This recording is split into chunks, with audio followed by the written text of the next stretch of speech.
We're back for our daily college basketball best bets here on Friday, February 13th. We've got some mid-major action today alongside a Big Ten game over in Wisconsin. We've got a good set of games today, and I found the 5 best bets for today's action. We've got, again, a good one in the Big Ten. We've got a massive matchup and probably the biggest game ever played in Oxford, Ohio today, and a late-night spot between two coastal Atlantic teams in the Forum in Inglewood/Los Angeles, California. So a lot of different games today with college basketball, and of course we're going to kick the day off with some Metro Atlantic action. So some good games today with college basketball. And folks, before we get into the video, make sure to hit that subscribe button down below for some more daily college basketball best bets here on the channel. Yesterday, a positive day, 3-2 for us. We will take it. Kicked off the day with a huge underdog pick in the NJIT Highlanders going on the road and beating UNH. Guys, that opened at plus 100 yesterday. NJIT closed it around plus 150, and we win it outright. The Highlanders go into New Hampshire and win. I still don't understand why they were underdogs in that spot. They've been the consistently best team in the AM East with the exception of maybe UMBC, but hey, watch out for the Highlanders. They might be in a position to go dancing in March later in the year. Charleston, you suck. What can I say? Every single time Charleston would cut that lead to 2 points yesterday, they would find a way to then just brick every single shot after, and the only time Charleston was capable of making a shot was when they were down by 4 or more points. So thanks for nothing. Shout out to EWU winning against Idaho State and covering the 3 points. I'm telling you, man, Eastern Washington is figuring things out. Idaho State is awful away from home. Memphis, I don't know if I should be mad at Memphis or just mad at the officiating, because North Texas shot 41 free throws in that game. Memphis shot 13, 15. Don't get me wrong, the Tigers play like ass, but at the same time, it's kind of hard to play well when the refs are consistently fouling out every big you put on the court. I mean, it was unbelievable. Memphis' 2 bigs come back out on the court. They already have 4 fouls, and those 4 fouls were ridiculous anyway. But they come back out on the court, and immediately, first possession, Memphis has both their bigs out there. They both get called for fouls. Unbelievable stuff. Yes, Memphis got robbed. At the same time, they still suck. And at the same time, Memphis still hasn't done us any good this year. So I don't know how to feel about that one. And then shout out to Cal State Fullerton ending the night. Big victory, come from behind victory against Long Beach State, down by 15 at one point in time. Fullerton comes back and wins that game in the Pyramid. Great way to end the night, giving us a positive day yesterday. Let's look for some more success tonight. Again, hit that subscribe button down below for more. No NBA best bets today, but we'll be back tomorrow for our NBA All-Star Saturday best bets. We're going to have something for the three-point contest. We'll have something for the Shooting Stars Challenge and the Dunk Contest, so you're not going to want to miss that tomorrow on the channel. We'll be back with our NBA best bets today. Again, only college basketball on the channel, but that's okay, because let's kick things off with a 3:30 matchup, 6:30 local time, over in Niagara, New York, as we've got the Niagara Purple Eagles, Niagara Falls, I believe is the actual city, right? Niagara Falls, New York, for the Niagara Purple Eagles hosting the Manhattan Jaspers. Manhattan plus 2.5 on the road. They should probably win, but I'm getting points. I'm going to take the points. Guys, we've done this so many times this season with Niagara, and usually it goes our way. Usually fading Niagara, because they are awful, goes our way. The only times where it hasn't has been with the Golden Griffiths of Canisius. Those guys suck. But other than them, usually everyone beats up on this Purple Eagles team. It doesn't matter if Niagara is on the road. It doesn't matter if they're at home. Usually teams are able to go out there and beat that team. And, well, almost every team's done it so far in the Metro Atlantic this year except for Sacred Heart. Well, technically Niagara split against Sacred Heart this season. But you look at the Purple Eagles, 3-11 in the conference. They have yet to play Ryder, if I'm not mistaken. They have not played Ryder yet, I don't think. So yeah, Ryder's the other horrible team in the conference. They play in a couple weeks, I think. Actually, a couple weeks. Anyways, they are 3-11 for a reason. Niagara's 3 wins are Sacred Heart and then Canisius twice. But the Golden Griffiths, Niagara may be 6-18, but trust me, Canisius is way worse. That team's absolutely awful.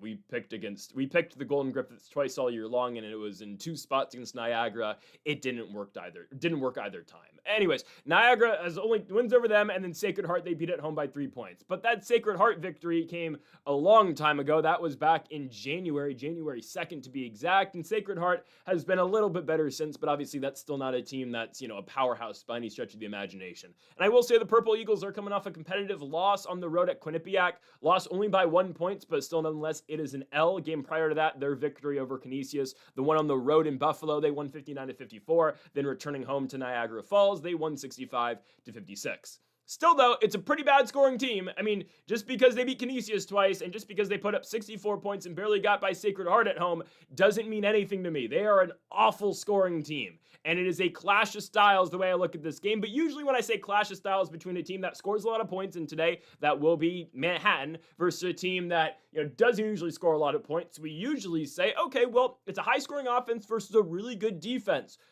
No, Niagara just doesn't score points. They don't play good defense. They just kind of rely on, well, our opponents aren't going to make shots and we're not going to make shots. So it turns into a quote unquote defensive game, but really it's just nobody can hit anything. That's kind of just what goes on in some of their games. Watch the Canisius games. Watch when they play Marist. Marist is awful. They're the worst 10-6 conference team I've ever watched. Okay, the Red Foxes are really bad, right? Just watch some of these games that Niagara plays. They're not playing great defense. Even the Quinnipiac game. That's just both teams sucking. I'm going to be completely honest with you, okay? With the utmost respect. Both those teams are awful. And Quinnipiac is 10-6 in the conference. Trust me, nobody's really that good in the Metro Atlantic. I'd argue it's the worst conference in college basketball. Honestly, it may be. Right, it's low-level basketball that's being played out here. I will say, Merrimack's played decently this season. Siena's got their games. St. Peter's is good, but they don't really score points. But I will say the Peacocks actually do play solid defense. And obviously, right, we're just, 5 years removed, 6 years removed, maybe less? Are we only, wait, that might be, we're only 4 years removed from their run to the Elite Eight. Regardless, right, just a little bit different now, obviously. St. Peter's is not that team that made that miracle run once, obviously. Anyways, Manhattan does score a lot of points. Niagara doesn't score at all. And again, it's not like there's some defensive juggernaut.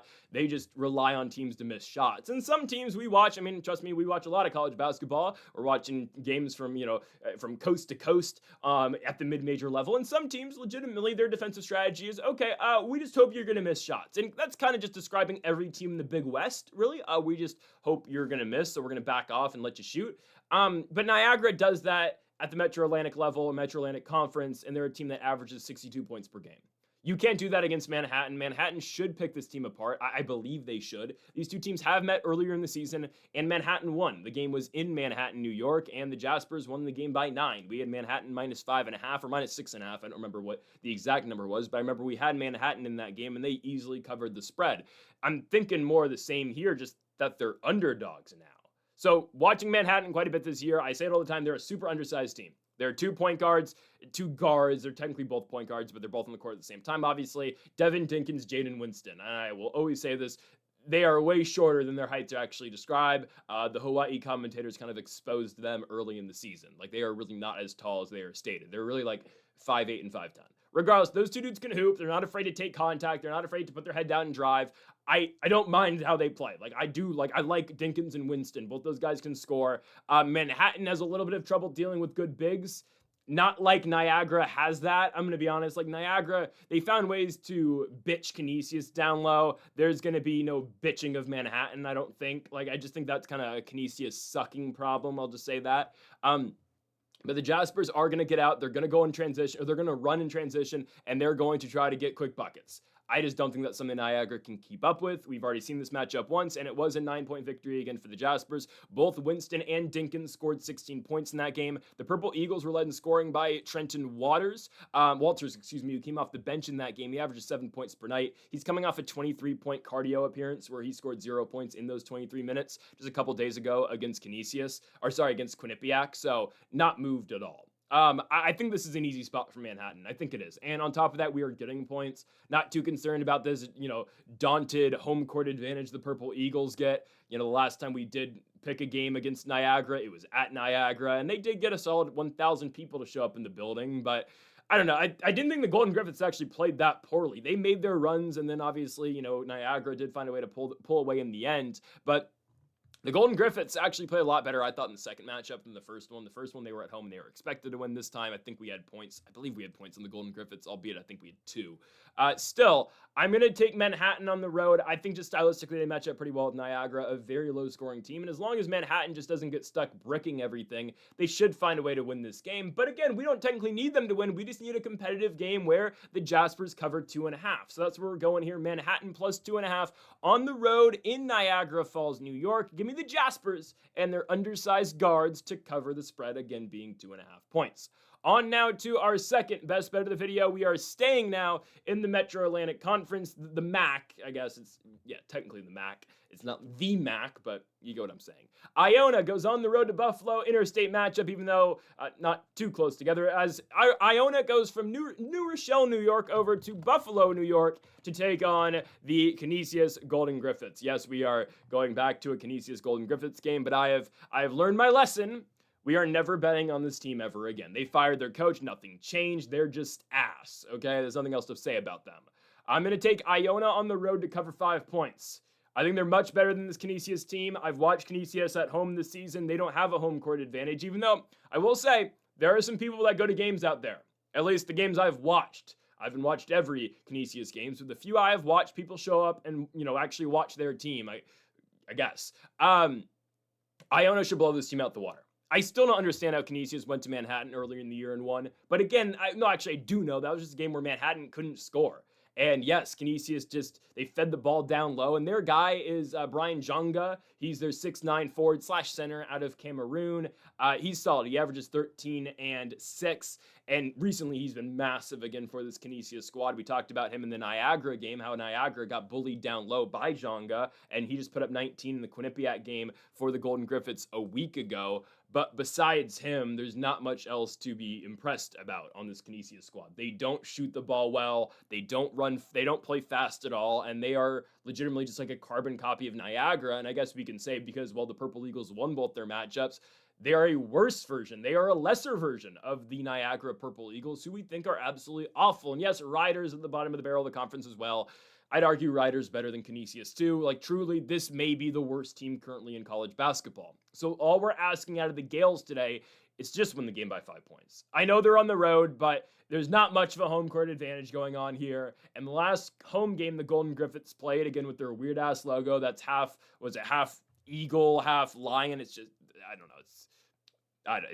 It's something. I don't know what to say about that. The last home game they played was against Siena, and Siena went in there and beat them by 15 points. They did play an overtime game against Marist on the 30th of January, but Marist isn't very good. High-scoring game, and the highest-scoring game you're going to see all year long out of the Golden Griffins, as they did score 86 points, but ultimately, they fell short as Marist beat them 88-86.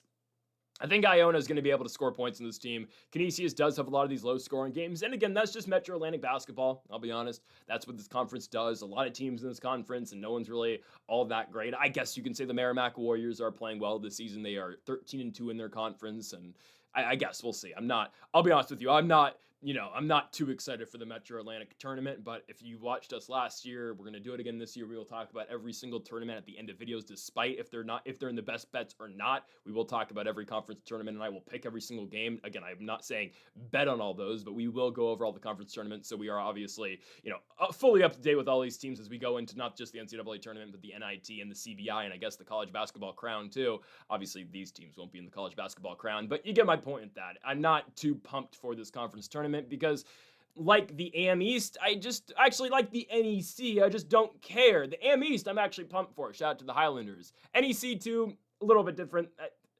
The NEC is just a crapshoot. It's like stupidly fun basketball. Metro Atlantic, no team wows me here. I'm not too pumped about the conference. Iona at the beginning of the year, I thought they were solid. Recently, they've been pretty bad, as this is why this spread's only 5 points. The Gales have lost 3 straight games. So after winning back-to-back against the number 1 seeded currently Merrimack Warriors, they beat the Warriors at home in New Rochelle by 1 point. They went on to beat Manhattan by 9 and hold the Jaspers to only 57 points. Again, we are really hoping the Jaspers score more than that today at Niagara Falls.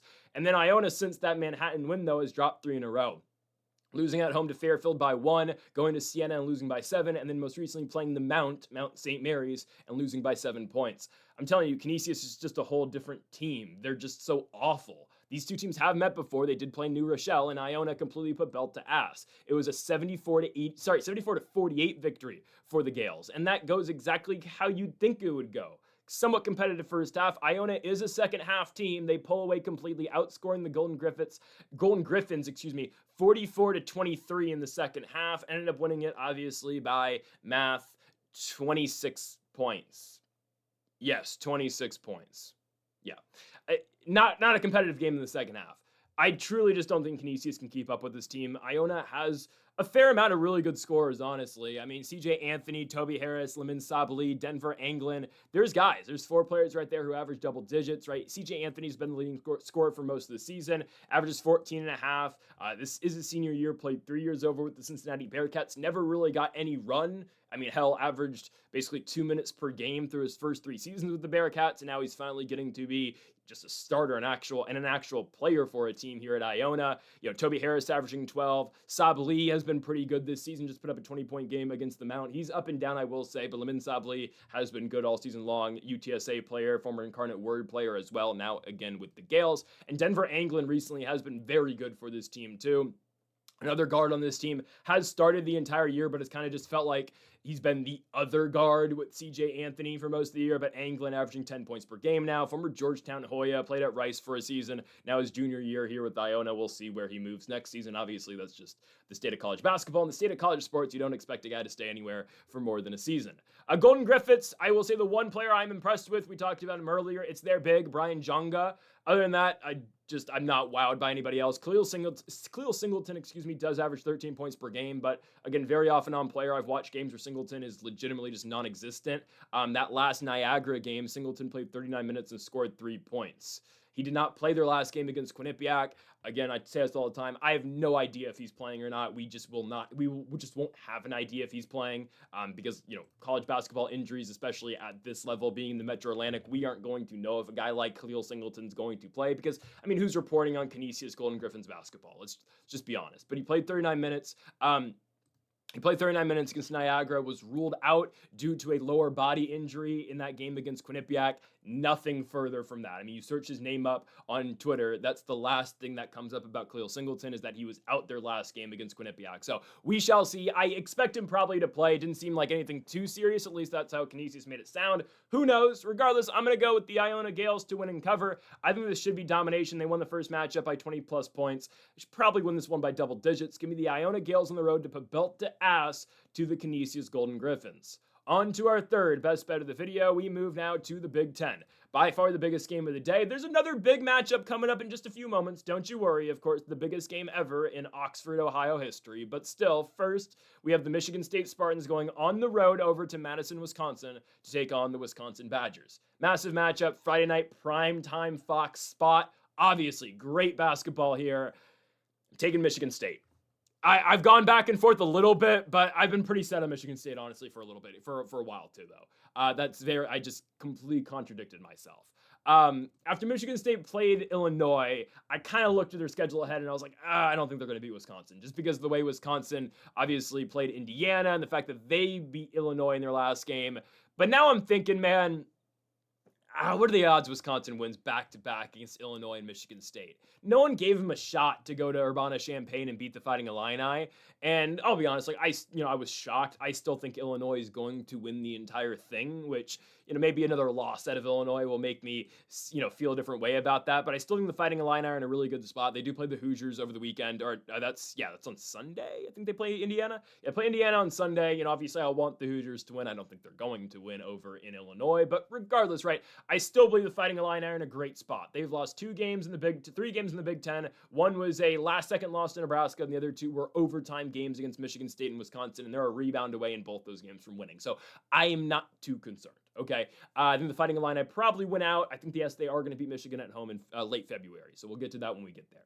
Anyways, though, Wisconsin versus Michigan is a really good game. The Badgers have a bunch of momentum right now. Obviously, they've won 3 of 4. They feel like they should have won 5 consecutive games. That Indiana game at Assembly Hall, the foul call to send Lamar Wilkerson to the line was, well, questionable. I wasn't complaining, obviously, but yes, it wasn't great. I completely understand the frustrations out of Wisconsin fans, but you know what? It is what it is.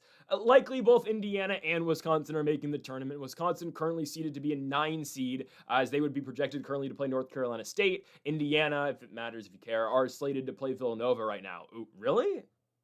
Honestly, I would take that. As for Michigan State, I gotta believe there's still a 3. Yes, they are 3 currently seated or slotted to play the North Dakota State Bison out of the Summit League. The Summit's been a mess this season, by the way. I should have picked against South Dakota State yesterday. Got really close to, but I didn't do it. Anyways, Michigan State, Wisconsin today, though, right? 2 good teams, projected 3 versus 8 seed, or 3 versus 9 seed currently. I think Michigan State gets it done even though they're going on the road. I understand, right? Wisconsin just beat Illinois. Both these teams just beat Illinois, and Wisconsin is hot. Winners of 4 of 5. USC did go in here a couple weekends ago, though, and beat them. Just putting that out there. USC, who just lost to Ohio State, they covered, so we don't care. But yes, USC went into Madison and did beat Wisconsin. Michigan State is better than USC, but I mean, can this team score points? I don't know. I get concerned about Michigan State scoring-wise some games, because they just get stuck sometimes, and they go through their long droughts, and yeah, they still get into the 70s in most games, but sometimes they're lacking firepower. And then, Jeremy Fears is a complicated player, obviously. Some of the antics he pulls on the court isn't great. You hate it when you're betting against him, but when you bet on the guy, yeah, you're a fan of it, I guess, right? Jeremy Fears in Michigan State's last game against Illinois, 26-15, got away with the trip, but whatever, they didn't call it. They reviewed it and didn't see anything, okay? Obviously, everything Jeremy Fears does, and the commentators mentioned this in Michigan State's last game against Illinois, everything Jeremy Fears does for the rest of his collegiate career, and hell, even when he plays in the National Basketball Association, likely eventually, I don't know if that's, yeah, I mean, is he going to play in the NBA? He definitely. But what is he going to be in the NBA? He's 6'1". I don't know, 6'2".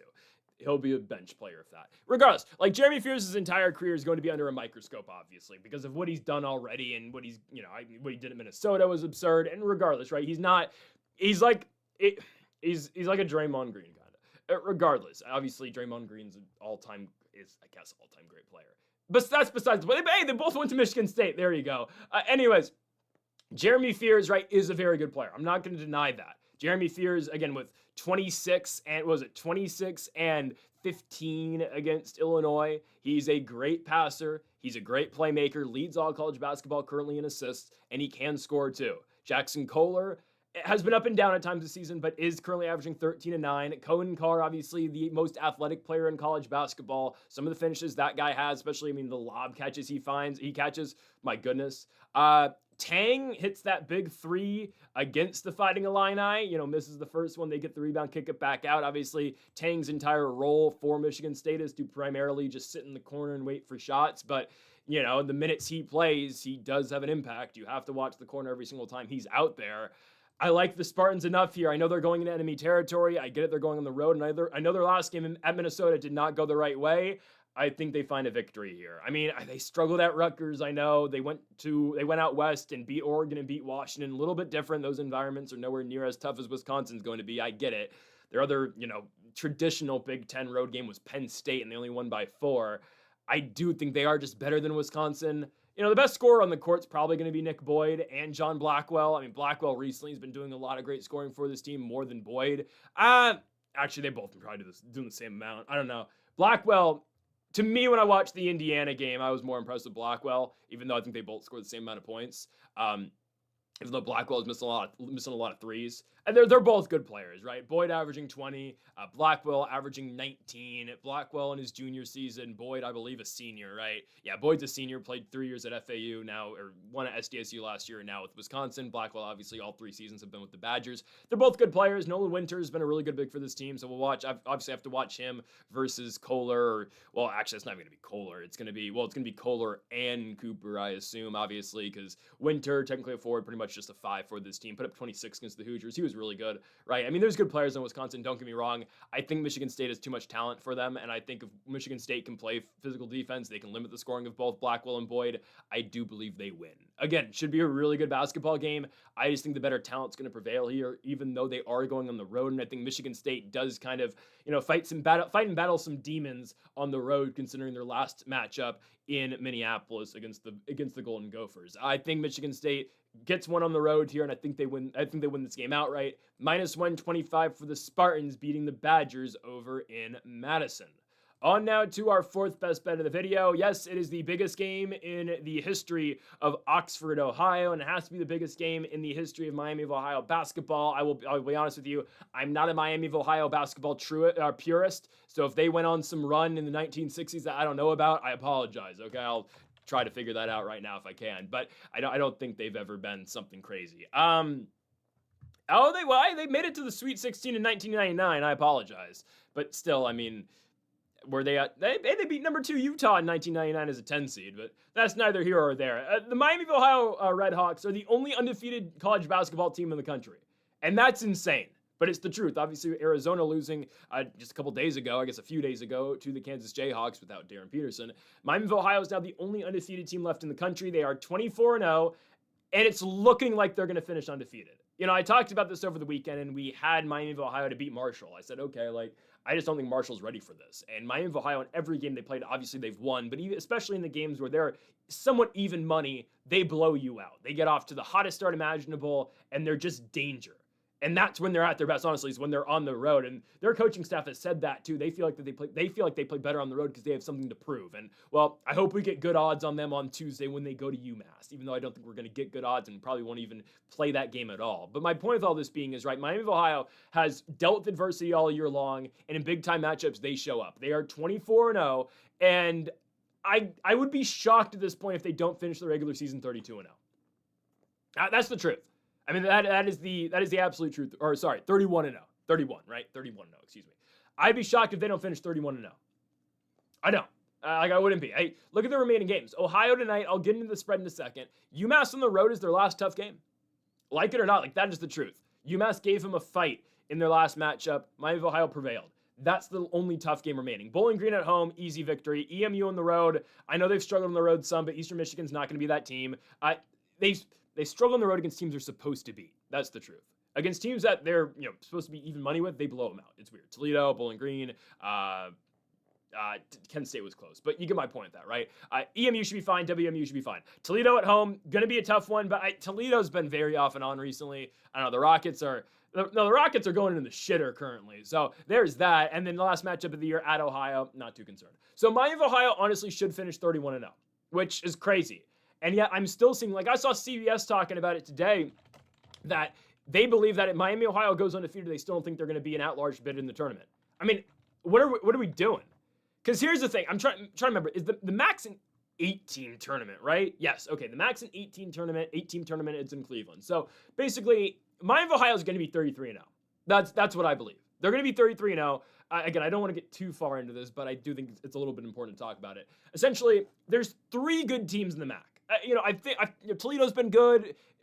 Massachusetts can give you problems. Ohio can give you problems. But the 3 really good teams are Miami of Ohio, Akron, and Kent State. I would say it's Miami of Ohio, then Akron, and then gap Kent State. Regardless, right? Miami of Ohio in the tournament won't have to play Akron or Kent State, one of the two, until the championship game. That's the only game they have the chance of losing. In the first round, Miami of Ohio will likely get a Buffalo or a Northern Illinois. They'll win that game. Or a Bowling Green. They're going to win that game. Second round, likely...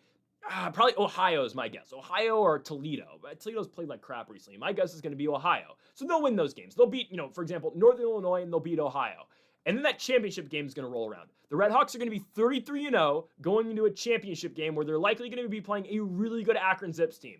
A phenomenal Akron team that's going to have 1 loss in the conference going into that game, and it will just be the Redhawks. Tavari Johnson's a phenomenal basketball player. They have some really good hoopers over at Akron. They won the MAC last season.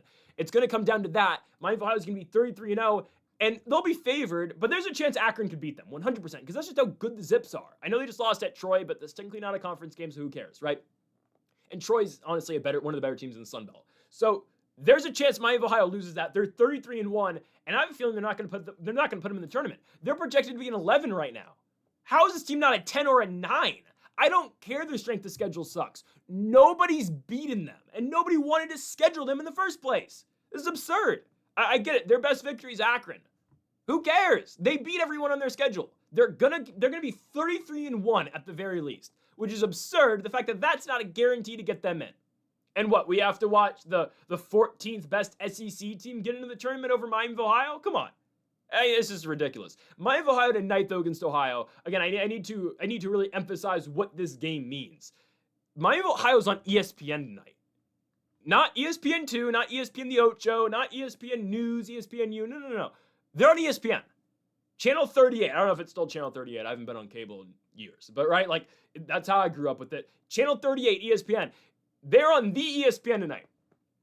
On primetime on a Friday night, Miami of Ohio in Oxford is playing the Ohio Bobcats on primetime ESPN. They're going to beat the living hell out of the Bobcats tonight. The game will not be competitive. We have seen games recently where they have kind of struggled against these lower level teams. Buffalo, UMass. UMass really isn't that low level, but right, they barely got by Buffalo at home by 3 points. Okay, Ohio, they are somewhat high scoring, but I'm just telling you, Miami of Ohio is going to come out to try to destroy this team tonight. They know the stage that they're on, and they know who's watching this. I mean, guys, Miami of Ohio is in a position where I don't think they believed they were going to be at the beginning of the season, and that is, okay, we feel like we're getting robbed if we don't make the tournament off an at-large, which is something that most mid-majors, unless you play in the WCC or in the Mountain West, most mid-majors don't even imagine thinking about. But that's where Miami of Ohio is at right now. So they know all their games that are, all their games, and especially this one that's on prime time and on ESPN, they matter a whole hell lot more now. Because obviously, they think, and they should still think, they can get in without winning their conference tournament. Obviously, that's still the goal, but you need a backup plan just in case, right? You say you slip and lose to Tavari Johnson in one game, it's going to happen, right? If they can beat the crap out of Ohio tonight, maybe that swings some people. Because they're going to be on prime time, and everybody, there's going to be more people watching Miami of Ohio basketball tonight than ever before. I'm just saying. This Redhawks team is phenomenal. Brant Byers, Peter Suter, Evan Pissarro, there's a P in there, I butcher his name all the time. Ian Elmer, all these guys can shoot. I mean, you can't play on Miami of Ohio and not be able to shoot. Brant Byers is the guy, but Peter Suter does a lot as well. Trust me, it's a really fun team to watch. They just shoot all game long, and they'll play 8 seconds or less every single time they dribble the ball down the court.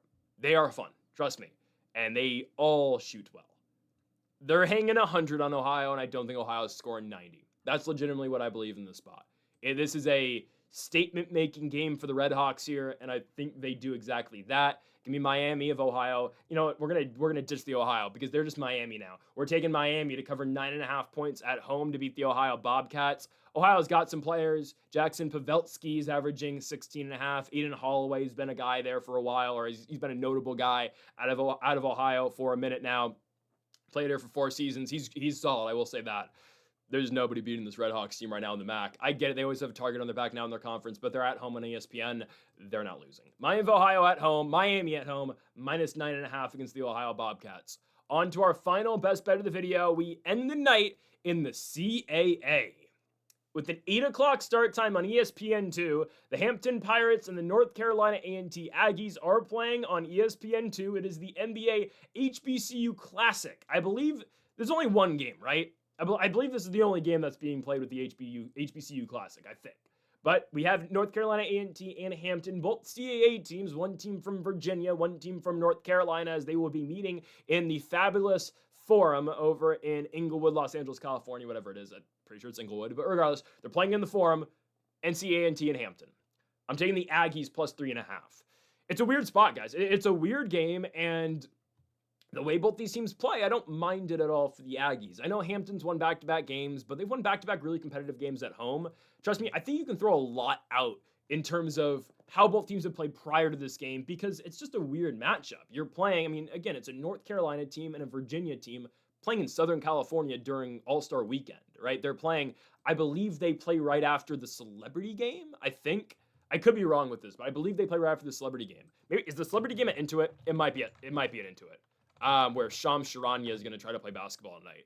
It is at, no, it's at the Forum. Okay, so yeah. So this is right after. I don't know if you get a ticket to the Celebrity Game, you get a ticket to this. I remember when this was in San Francisco, I think it was separate tickets, or at least they did this in Oakland when the All-Star Game was out here. But regardless, right, I don't know if, my point with all this, what I was saying, I don't know if, the crowd's going to be there, basically. I didn't know if, the same ticket applies. It's because I didn't know if there's going to be a large crowd of this. Now, I don't know who's going to be staying for Hampton versus NC A&T, especially, the average NBA fan is not going to be, raving about this game after you just got done watching Shams Charania try to play basketball. And I guess, Jared McCain's participating in the celebrity three-point contest. I think that's real, right? anyways, again, we'll be more on the All-Star break and All-Star weekend tomorrow with our videos for our best bets. But anyways, this, I guess, is taking place right after the celebrity stuff going on, and it's at 8. Guys, don't expect this game to start at 8 o'clock. Expect this to really start at 8:30. Everything's going to get backed up a little bit, I do believe. Anyways, NC A&T and Hampton. So I don't think much applies in terms of talking about what's happened in the Coastal Athletic early in the season for both these teams, talking about how, they played just going into this game. What I think matters most legitimately is just how these teams function stylistically. And the games I've watched at Hampton this season, I'm not impressed with them scoring at all. They've played so many low-scoring games where they barely just get by. Hell, I saw this team lose at Norfolk early this season to the MEAC Norfolk State Spartans, who aren't even the best team in the MEAC this year. But Hampton is not a very good scoring team. I know their last couple of games they have been winning. They've won 2 in a row, but one was a double overtime victory against Elon, and one was a very good win over the tribe of William & Mary. That William & Mary team, who is the only team this season to beat the UNCW Seahawks, right? That's great, but they have had their stretches where they just have so many low-scoring affairs. How about a loss on the road at UNCW? I don't care. Again, the fact that you're losing to the Seahawks, that's fine. They're the best team in the conference, and they proved that being Charleston, even though, well, Charleston just lost yesterday to Hofstra, so I don't know. Anyways, Hampton plays UNCW, and they lose 49-45. I don't care you're losing, but you're scoring 45 points in a basketball game, and it's not like, oh, that's just, an outlier. I know UNCW plays great defense, but, guys, Hampton's had a game. They played Drexel and lost 58-51. They played Townsend, lost 82-50 to the Tigers. Come on now. They're not a very high-scoring squad. You know what North Carolina A&T does? They score points. They may not be that good at winning games, but they're going to score. They're going to score a lot. Like, they are the CAA team that's going to, they're like, what's a comp? This is a crazy comp, but I think it's true. They're the Cal Poly of the CAA, right? Like, you have to put up a bunch of points if you're going to beat Poly. And last night, UCI, who I've been raving about all year long, UCI goes to San Luis Obispo. They're winning in the first half, and they choke it in the second half because Poly just outscores them. And Poly hits three-pointer after three-pointer after three-pointer late in that game, ultimately beats Irvine by 6, right? But that's a team that you have to keep outscoring, and you have to put the pedal to the metal all game long to beat. That's kind of what NC A&T is. I kind of do a lesser extent because they don't shoot the three-point ball as well as obviously Poly does, but you kind of get my point on that, right? Like, they score a lot of points, and you have to be prepared to score and get into the 80s or at least high 70s to beat this squad. Hampton usually sits in the 60s. That's what I'm just saying, like, unless NC A&T gets completely shut down scoring-wise, unless they have just a miserable shooting night, I kind of think they're going to win. Because the game's not in North Carolina. It's not in Virginia. You're playing a neutral site game. I gotta imagine it's a weird spot for both these teams. This game's starting at 11 o'clock your time, and obviously you have to get your clocks fixed and whatnot, right? And you got to get that mindset adjusted to play this game, obviously.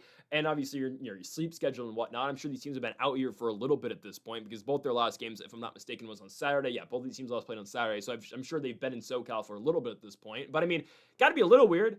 You're two East Coast teams, and you're playing in LA?